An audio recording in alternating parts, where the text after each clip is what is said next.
Number 10. Alpha Strike. Due to my compulsive need to slowly turn this into an Alpha Flight channel, I present to you Alpha Strike. Alpha Strike is a team led by the Master of Evil, who with a group of villains and a few mind-controlled heroes managed to take over Canada and nearly destroy Alpha Flight in the process. Members of this team include a brainwashed Vindicator who has a battle suit that allows her to lift heavy objects, fly, teleport herself westward at the speed of the Earth's rotation, and fire energy beams that can incinerate a person with ease. Other members include Purple Woman, who like her father the Purple Man can compel people to do whatever she tells them, Citadel, who has a healing factor and adamantium armor grafted onto his body, as well as super strength so powerful he was able to send Colossus flying, the Wendigo, who routinely gives the Hulk a run for his money, and Ranark, who is a powerful user of dark magic, who was once a shaman who tried to claim enough power to become a god. And to anyone who doesn't think the Master would be a threat to the Avengers, I remind you that he already was, as it was he, disguised as Canada's ambassador to the Alpha Flight space program, who manipulated the Inhuman Profiler's evidence in order to isolate Captain Marvel and help cause the second Marvel Civil War. And number 9 is the Liberators. Hailing from the Ultimate Universe of Earth 1610, the Liberators are a group of supervillains who, with under-the-table support from the governments of Russia, France, China, North Korea, Iran, and Syria, invaded the United States. In an effort to counter the United States super team, the Ultimates, the team consisted of each country's version of a super soldier, as well as thousands of mercenaries who each had battle suits that granted them super strength and flight, but shortened their lifespans to only 1 month. Due to extensive planning before the invasion to counter the Ultimates, the Liberators were able to successfully invade in just a few days, taking out the Fantastic Four, the Ultimates Reserves, as well as Quicksilver, Scarlet Witch, and Spider-Man. The Colonel is an Iranian version of Captain America, having a similar power set. This universe's version of the Abomination is from China, but is otherwise very similar to his 616 counterpart. Crimson Dynamo is a Chinese Iron Man who has a battle suit as well as 50 giant-sized duplicates that he can control. Perrin is the Russian equivalent of Thor, sporting a hammer and a sickle. Hurricane is a North Korean speedster.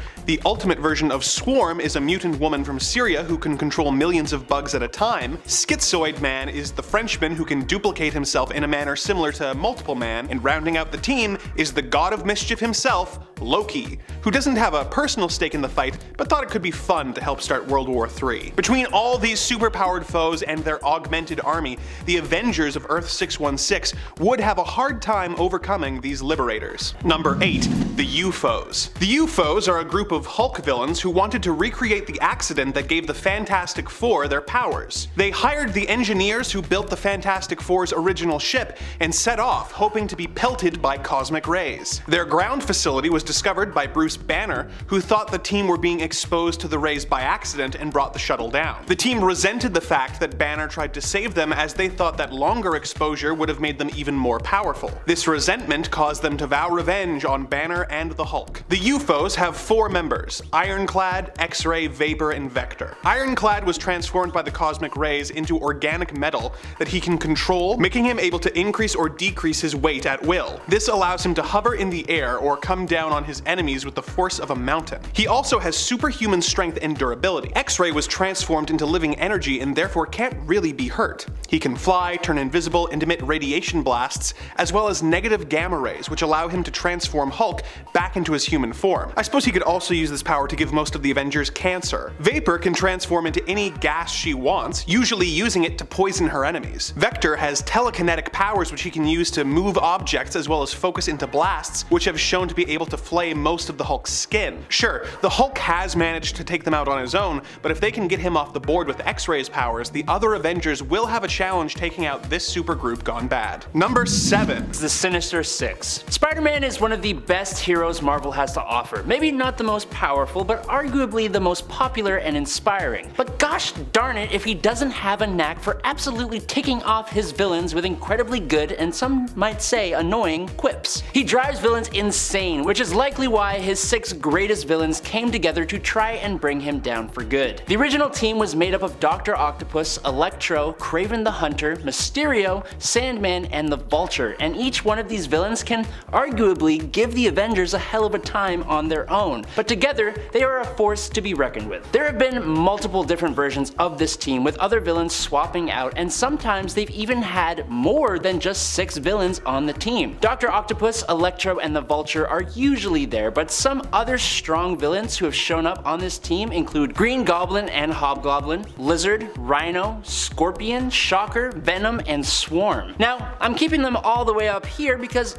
honestly, they get beaten way too often by Spider-Man alone, and they have a huge weakness in the form of being incredibly bad at cooperating with one another. Although, when the Sinister 12 came for Spider-Man, he needed the help of Black Cat, Captain America, Iron Man, Daredevil, Yellow Jacket, and the Fantastic Four for them to hold their own, which is a hell of a feat for the villains. I'll give them that. Coming in at number 6 is Intelligentsia. While some teams have power in raw strength or battle prowess, Intelligentsia has brain power, which basically means they get away with things much more often and for much longer. The team is made up of some of the smartest villainous minds. The leader, MODOK, Mr. Sinister, Wizard, Dr. Doom, Egghead, Claw, Mad Thinker, and more have all at some point been a part of this group. Initially, they formed to exchange information between themselves, but then began collecting parts of the Library of Alexandria scattered in some of the most legendary places, because that's just how it works, and they even caused the arrival of the Beyonder. But in my humble opinion, the team became much cooler during World War Hulk. When Hulk came back to Earth, waging war on the planet, Leader brought the team together, and using their knowledge to hack into defense satellites and harness cosmic energy, they brought the hulking behemoth all the way down to the ground. Using this tech, they managed to figure out how to use cosmic energy and gamma radiation to create incredibly powerful beings like the Red Hulk, Red She-Hulk, A-Bomb, and Amadeus Cho, although this led to their defeat because they're still villains. But in World War Hulk, they managed to succeed where the heroes had failed, and that's saying something. Now we have the new Intelligentsia, and I'm excited to see them do something truly villainous and very cool. Number 5, the Brotherhood of Evil Mutants. A frequent foe of the X-Men, the Brotherhood of Evil Mutants is a group formed by Magneto with the goal of either eradicating or subjugating humanity so that mutant kind can take their place as the dominant species on Earth. While membership has fluctuated over the years, it has played host to villains such as Magneto, who has been able to take on the Avengers by himself in the past, as well as Quicksilver and Scarlet Witch, who of course later joined the Avengers. Some of the other members they have had over the years include Mystique, Toad, the Juggernaut, the Blob, Pyro, Mastermind, and Sabretooth, just to name a few. With these powerful team members and their Omega level leader, it would take an impressive roster of Avengers to triumph over this Brotherhood. I mean, what's Iron Man going to do against the Master of Magnetism other than die horribly? The Brotherhood consistently gives the X-Men a run for their money, and frankly, the X-Men are usually way more powerful than the Avengers, so Earth's mightiest heroes would have one hell of a fight on their hands. In order to even stand a chance, they would have to be fighting with a roster that includes Captain Marvel and the Hulk. Coming to number 4 is the Dark Avengers. Okay, so after the events of Civil War, Iron Man became head of S.H.I.E.L.D. This was pretty quickly followed by the Secret Invasion event where the entire world was basically infiltrated by the Skrulls under Tony Stark's watch. That led the people of the world to not trust him as S.H.I.E.L.D's leader, and so Norman Osborn of all people was chosen as the new director of S.H.I.E.L.D., and somehow a lot of people thought that was a good idea. Norman did a mass rebranding, turning S.H.I.E.L.D. into Hammer, which doesn't actually stand for anything, it just sounds cool. His Thunderbolts became a Black Ops team, and a bunch of Avengers quit, which prompted him to take on new members. Bullseye, Moonstone, and Venom, who are all loyal members of the Thunderbolts, came in dressing up as Hawkeye, Miss Marvel, and Spider-Man respectively. Two extremely strong Avengers, Ares God of War and Robert Reynolds the Sentry, both remained on the team. Then there was also Daken, the son of Wolverine, adopting a costume like his dad's, and Novar, a Kree who took on the Captain Marvel title. Lastly, Osborn himself suited up in a suit of Iron Man armor, but with the Captain America red, white, and blue, plus a star, dubbing himself the Iron Patriot. A team that includes Sentry is almost always a powerhouse, but then you add these other team members and manipulate Sentry to unleashing the Void, the heroes had their hands full just trying to deal with these Dark Avengers and Norman Osborn's hammer. And in at number 3 is the Horsemen of Apocalypse. Every time the ancient, incredibly powerful mutant Apocalypse shows up to cause a headache for the heroes, he is almost always accompanied by his horsemen. Extremely powerful mutants, and sometimes non-mutants, chosen by Apocalypse to receive biological, genetic, and celestial enhancements that push their power to a substantially higher level. They can have their powers augmented or receive completely new powers altogether, whatever would help Apocalypse and whatever his current goal is. Some of the most powerful beings have been one of the Horsemen at some point. I'm talking characters like the Sentry, Hulk, Wolverine, Sunfire, Polaris, Psylocke, and Gambit. But even characters that hadn't existed before showed up as his Horsemen, and they were intense. Apocalypse's final Horseman team, for example, were all largely unheard of characters, but there was Decimus Furious, who was a giant Minotaur looking guy from way back in the Roman Empire, Jeb Lee, who can give people cancer and cause their flesh to be eaten away by playing on the drums, which is just odd. Sanjar Javid could transmit a whole spectrum of different deadly diseases via metal, and then there was Ishizumi, who could detach her jaw and send an absolutely massive and terrifying swarm of Yum beetles that could devour or dismember her target and steal their memories. Like what?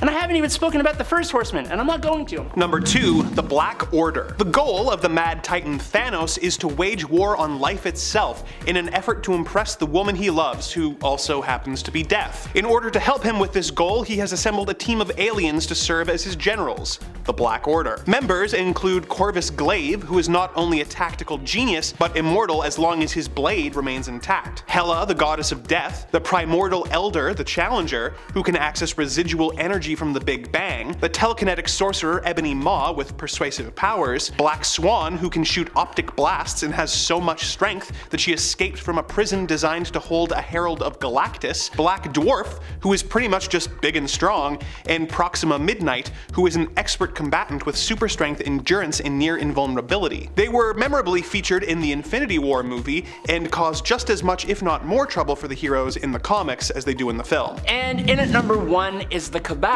in Secret Wars. You know, if you create a group for the sole purpose of destroying planets, you know they have got to be pretty powerful. And the CABAL, created by Namor the Submariner, are absolutely powerful. So, during Jonathan Hickman's Avengers and New Avengers, these things called incursions started to happen, orchestrated by the Beyonders. Essentially, 2 multiverses would crash together, destroying them both, and the focal point for that crash was the Earth itself. When the incursions started to threaten the multiverse, Namor had a different view from the rest of the Illuminati, and during the incursion with Earth 4290001, Namor destroyed that Earth to save both universes and save his Earth. Now when the next incursion presented itself right after that, the Illuminati were going to just let it happen instead of destroying an entire alternate Earth. Standing against that, Namor teamed up with Maximus the Mad of the Inhumans, and then together they freed the prisoners of the Illuminati, which included Proxima Midnight, Corvus Glaive, Terrax, the Herald of Galactus from Earth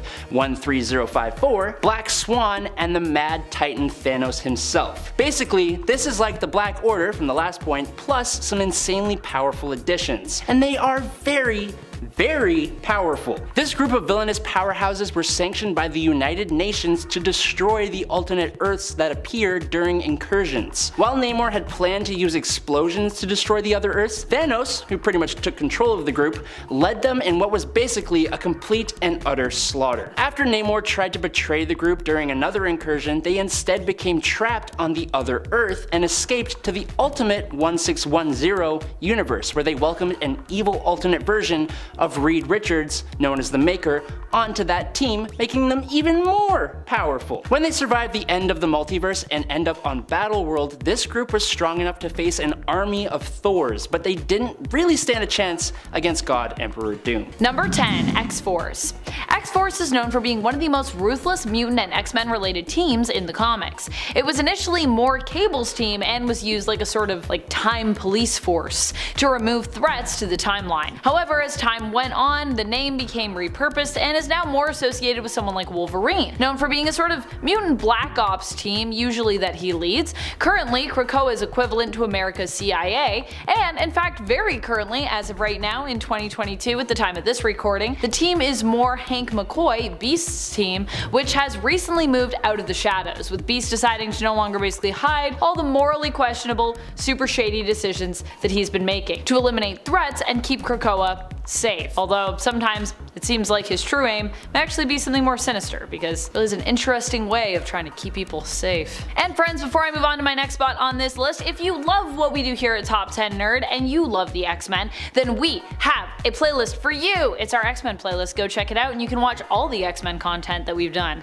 Done a lot. Number 9. Brotherhood of ARAKKO. There have been a couple of X-Men Red teams over the years in Marvel Comics, but for the purpose of this list, we're focused on Storm's Brotherhood that she brought together during her time as ruling regent out on planet ARAKKO, formerly known as Mars before the mutants terraformed it and claimed it for themselves and their people. They appear mainly in the book X-Men Red, which is why I'm referring to them as kinda like X-Men Red, though really the title for this book is a bit of a misnomer when it comes to Storm's team. Well, you could call Storm's Brotherhood this book's main team, and thus X-Men Red because that's the name of the series. It seems initially this was more in reference to the team Abigail Brand tried to put together, but kind of failed to really have takeoff, with Storm's team taking prominence instead. The team initially consisted of Storm, Magneto, the Fisher King, and Sunspot, but now that Magneto is gone, also includes Cora the Burning Heart and Wrongslide. Also includes Cora of the Burning Heart and Wrongslide, a resurrected Rockslide who came back different after he was killed in Otherworld. Number 8. Avengers Unity Division. The Avengers Unity Division is basically a combination of X-Men and Avengers, which makes it pretty OP. At least it was a combination of both these teams when it first started. The team was created by Captain America as a result of the Avengers vs. X-Men storyline. After the fallout, Cap felt pretty bad about basically not really helping the mutants more in regards to promoting them towards humanity and making sure that the world over did not really hate and fear mutants. At least, you know, he felt as responsible as he, as one man, could do. But he's a pretty influential guy, so he was like, maybe I should have been helping you guys more. In an effort to do this now, he decided to bring together Avengers and X-Men to work together, creating the Avengers Unity Division. Later on, Inhumans would even be added into the mix as well, so really this team is all about bringing people from different worlds who maybe don't always see eye to eye together, which is a really beautiful sentiment when you think of it. On the initial team, which was known editorially as Uncanny Avengers, we had Captain America leading and joined by Havoc, Thor, Rogue, Scarlet Witch, and Wolverine. Rogue and Scarlet Witch were an especially challenging combination of characters to have on this team, as Rogue vehemently hated Wanda for what she had done to mutants during House of M, and saw her basically as a villain. In fact, most mutants did at that time, so this was in general a powerful team on paper, but one that also came with like a lot of issues and a lot of baggage, to be honest. Of course, that's what makes it so interesting to read, right? We're here for the drama. Number 7. Great Ring of ARAKKO. The Great Ring of ARAKKO is exclusively made up of Omega level mutants, which really tells you how much of a powerhouse team they would be. They are the ruling body of ARAKKO, which is the sister mutant island nation to Krakoa. In fact, ARAKKO and Krakoa are kinda like less siblings and more romantically tied. Ooh, romantic islands that are in love with each other. Both are sentient mutant islands, and for a long time they were actually attached to one another, literally and romantically, and were also in love with each other. Although now, they actually prefer to be separate. They've been separate for a long time and they're like, you know what? The spark, it's gone. ARAKKO's ruling government has 4 distinct sections, which govern different parts of their civilization, with some areas having more power at given times. For example, in war times, Dawn is the area that typically gets more say, as this is the area that Dawn rules over and governs, the war times. For years, the Iraqi were at war with Amenth, so this would have been a very prominent section for many years in the past in terms of their ruling body. And it's something that the mutants of ARAKKO struggle with releasing themselves from, the obligation to always be on guard and kinda always be at war with people. While Uranos recently cleaned the clock of the Great Ring of ARAKKO, that should not undermine their strength, as Uranos is basically on a whole other level by himself as one of the most powerful, ruthless, and I would say evil Eternals that we've ever seen. And I know people would probably like put the X-Men above the Eternals or mutants above Eternals, but let me tell you, the Eternals are still pretty powerful, so we gotta respect. Number 6. Versus Inhumans Unity Team. Inhumans vs. X-Men was an interesting time to say the least.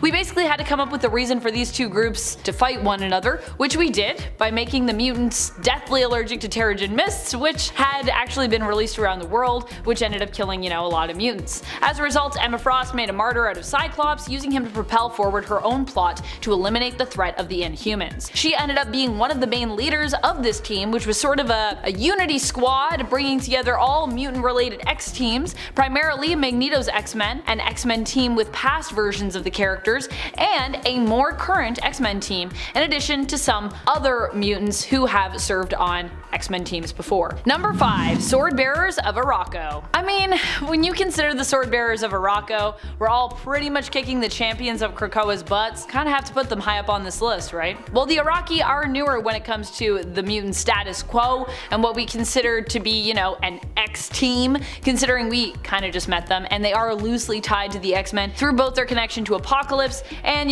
being mutants. At the end of the day, they are still mutants, and for that reason, I think we can include them on this list, because this list for me is really more about mutant teams. That's what it's really about, more than, specifically X-Men sister teams or X-Men rosters, which we could do, but I don't know. I feel like to me that's a different list. We just use the name X-Men here because it makes more sense in relation to Marvel Mutants and is more appealing than if, we just put Marvel Mutants in the title of this video. You dig me? The Sword Bearers of ARAKKO didn't just best their Krakoan competitors in contests of combat and wit, but also in some of the more charismatic and just straight up strange contests. Also beating them in a dancing competition, a runway model one or like a fashion show contest, and a scavenger hunt, to name a few of those seen in X-Force issue number 14 of that 2019 series. During the 10 of Swords event. Oh man, I love 10 of Swords.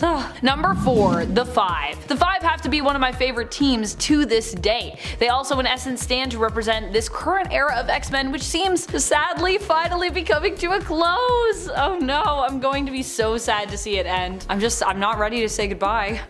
I'm gonna need a box of tissues whenever if we do a video about that. Oh gosh, I'm gonna be crying the whole time. The Five are iconic in this way because they represent the power mutant kind now holds. The power over life and death. Mutants can resurrect other mutants, and not just that, they can resurrect other people as well, as it turns out, non-mutant people. So they don't just decide who lives and dies in regards to other mutants, but can also pass this judgment on to all the people of Earth. The Five are the team that allows this to happen. They're led by Hope Summers, and the roster includes Egg, Proteus, Tempest, and Elixir. Together, these 5 teammates can resurrect mutants by creating eggs and imbuing those eggs with life, growing clones of mutants who have died, and using their powers to not just recreate them physically, but also to recreate them on a genetic level, giving them back their powers and even modifying them to be as they were in real life. For example, Wolverine having his adamantium-coated skeleton, which is not part of his powers, but something he got later in life, they can do that and also give him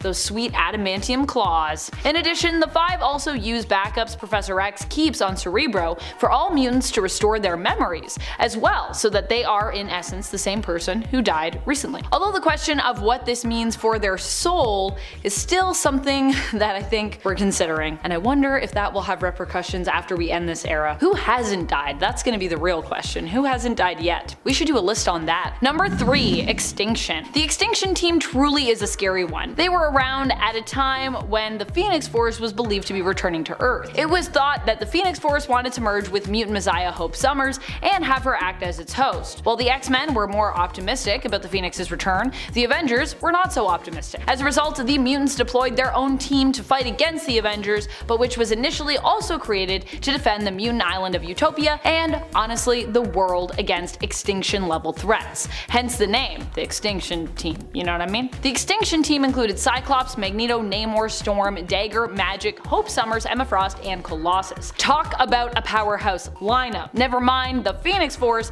this team in and of itself seems frightening enough to justify the Avengers' concern, assuming they don't trust the mutants having power, which, while at times both teams have been allied, has always seemed to remain a bit of a touchy subject to the Avengers, who have a history of not playing well with other major superhero teams in the Marvel Universe, to be honest. In fact, they also even have a history of not not playing well with each other within their own team. So yeah, me just throwing shade at the Avengers. Number 2, the Phoenix 5. 5 seems to be a magic number when it comes to the mutants. While the 5, as they are simply known, are all about life and resurrection, the Phoenix 5 have the potential to just straight up destroy worlds. Or I suppose they could also save them, if they can avoid being corrupted by the Phoenix's power, that is. The Phoenix 5 are what some members of the Extinction team become after the Phoenix Force arrives on Earth. During a fight with the Avengers, the Phoenix Force is split into 5 pieces, when Iron Man attempts to destroy it. These pieces end up merging with 5 hosts, creating the team we know as the Phoenix 5. Of the Extinction team, Cyclops, Emma Frost, Namor, Magik, and Colossus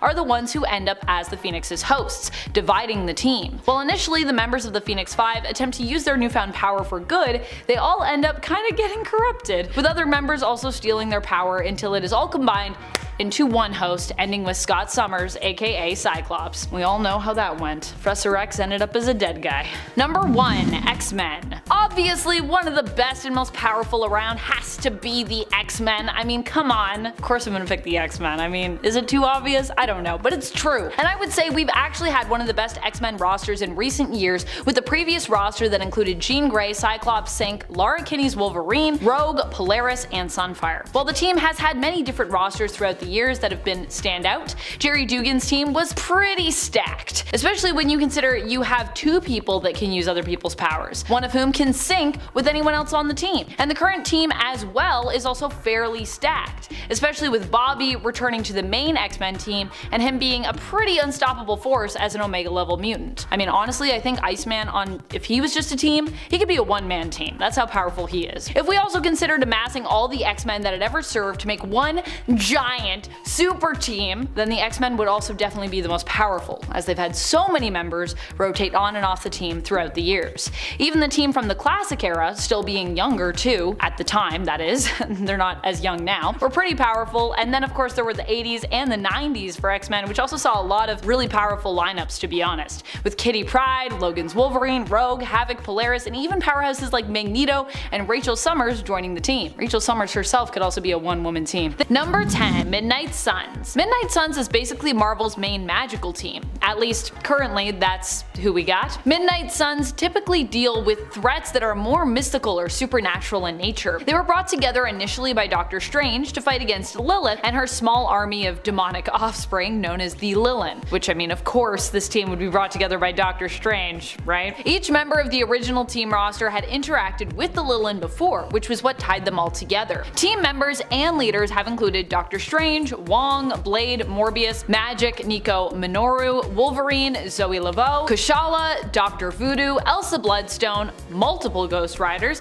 Hannibal King, Hellstrom, Iron Fist, Man-Thing, Jennifer Kale, Ben Reilly, Victoria Montesi, and Werewolf by Night. It's a lot of supernatural and mystical people. Number 9, Alpha Flight. This might be a controversial way to start off this list, but I truly do believe that Alpha Flight can be more powerful than the Avengers team, especially if we're talking about consistent teamwork, which the Avengers members sometimes struggle with due to, well, butting heads with each other. I mean, people on the Avengers have straight up killed their other teammates before. That is just a fact. I mean, I did a whole list about the amount of times Iron Man has been basically killed by his teammates, and after talking it over with Andrew, it seems like Alpha Flight also has a better system in place for making sure their team not only works smoothly, but also that members are well trained before even earning their place on the team, due to the existence of both Beta Flight and Gamma Flight, which were initially used as training teams, although Gamma Flight has kind of become something else in recent years, but yes. And friends, before I move on to our next spot on this list, if you love what we do here at Top 10 Nerd, why not show us you love us by giving this video a little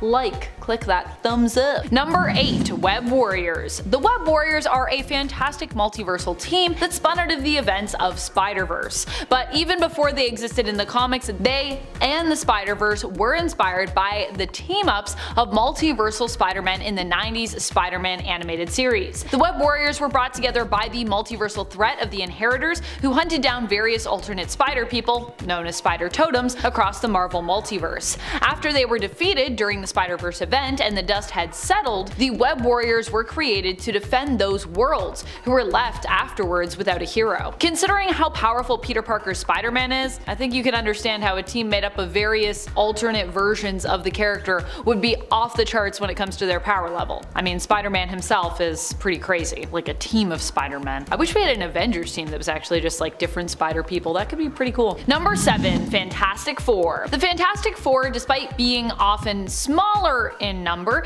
though they have expanded beyond that number over the years, is still mightier, I'd say, than the Avengers. But I also feel like that's to be expected. After all, the FF were one of the first Marvel teams and are referred to fondly as Marvel's first family. So if anything, I consider them kind of like the first team. The Fantastic Four usually is made up of the 4 initial friends and relatives who are forever changed by exposure to cosmic rays during their first voyage out into space. At least that's the original origin story. The team has had countless heroes join their ranks here and there over the years. Well, you know Mr. Fantastic, Invisible Woman, Human Torch, and the Thing. Some other members on the FF roster have included the Hulk, Wolverine, Ghost Rider, Spider-Man, Storm, She-Hulk, Nova, Moon Girl, Devil Dinosaur, Crystal, and Black Panther, among others. Number 6, the Quiet Council. They aren't really a team of superheroes, but the title of this video is simply Marvel Teams More Powerful Than the Avengers, and the Quiet Council, I would consider them to be a team still. They're a team of folks in the Marvel universe. Granted, their team is more about protecting their power and their nation of Krakoa, but hey,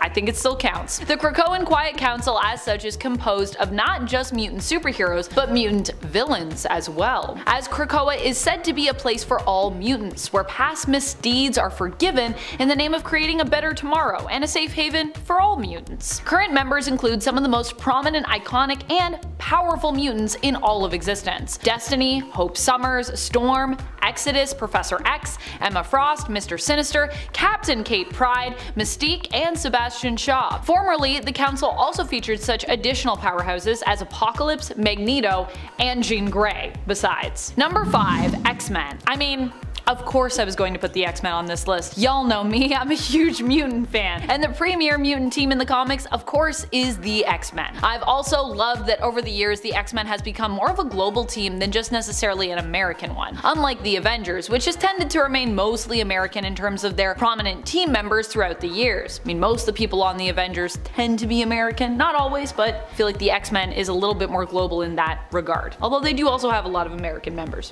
I mean, based in New York. It's Marvel Comics. X-Men's current and previous lineup have also been exceptionally strong, and even the OG X-Men roster featured some mutants who are still considered the most powerful even today, and who are still around, of course, in the comics even today. The current roster features Cyclops, Firestar, Forge, Iceman, Havoc, Magic, Jean Grey, aka Marvel Girl, and Synch. Honestly, Synch is also alone just so amazing and has taken the meaning of teamwork to another level, I think. Synch. Such an underrated character that now is getting his time in the spotlight. Number 4, Eternals. The Eternals are another team that deserve more love when it comes to the comics and when it comes to their powers. They're a team made up of literal immortal beings who are extremely resistant to dying, but up until recently anyways, even if they did die, they would actually quickly return to life thanks to the machine which rebuilds and resurrects them and is integrated, or was integrated, with the planet Earth, which is actually itself a living mechanism of sorts. The Eternals recently had a killer comic series written by Kieran Gillen that I would also highly recommend you check out. This is a series that will make you a fan if you weren't already. The Eternals